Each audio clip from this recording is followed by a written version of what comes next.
pain in my shoulder continued, as well as the constant flow of blood running down my arm and onto the already red, stained ground around me. It had been a daring charge, and I had paid the price, but it had to be done. We all knew that without victory today, our revolution might immediately end. In the prior months, our troops had lost battles on Long Island and in New York City, and we were in retreat. Plus, many of the year-long enlistments of various militias were expiring, and the men were returning to their farms. Our most experienced general, Charles Lee, had been captured by the British. Our troops were depleted and despondent. Of the 3 units crossing the Delaware River on that morning of December 26, 1776, only General Washington's made it across the icy waters. This was the moment of truth. My unit had crossed the river in front of the army and taken up a solitary advanced position several miles outside of Trenton. It was there that Dr. Rocca joined our troops. By now, a snowstorm was raging.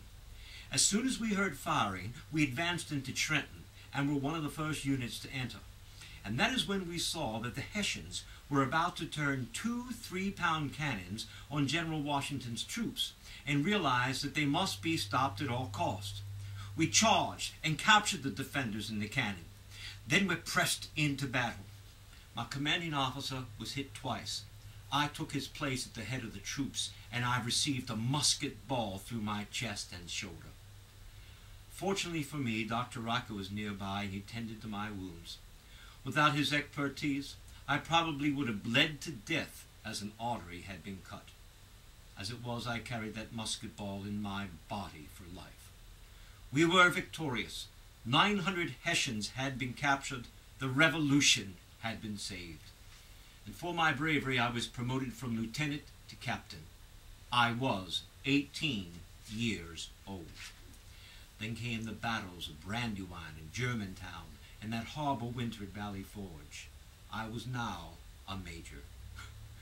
When I left the College of William and Mary earlier in 1776, I never expected that service to my country would involve such hardships. I was born in Westmoreland County, Virginia, in 1758. My father had been a successful planter and a respected citizen, but both he and my mother died before I was 16.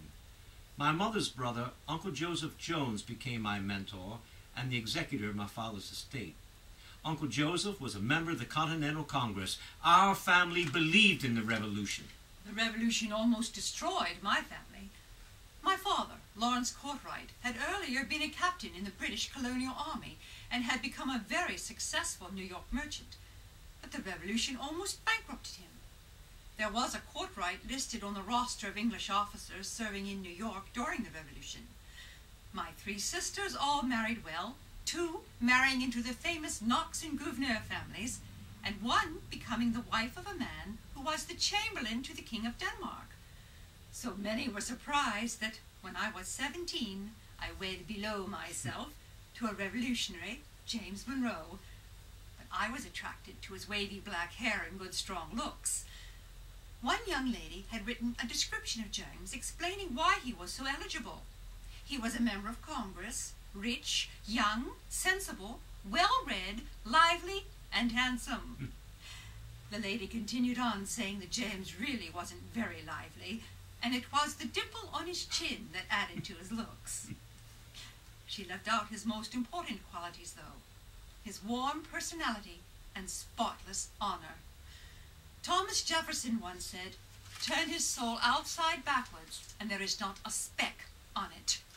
I met Elizabeth in 1785 when I was in New York as a member of the Continental Congress. After my war service, I became friends with Thomas Jefferson, 15 years my elder, and then governor of Virginia, and I began to read law under his auspices. Several years later, he introduced me to James Madison, and the 3 of us, though at times differing philosophically, remained friends for life. At the age of 24, I was elected to the Virginia House of Delegates, and at 25 to the Continental Congress in 1783, serving for 3 years. I advocated a small standing army, helped keep navigation to the Mississippi River open toward the west, and became known as a friend of those on the western frontiers, and I fell in love. Elizabeth Courtwright was stunning looking, with raven hair and deep blue eyes, and she certainly had class and refinement. On February the 16th, 1786, we were married in New York City. I was 27 years old.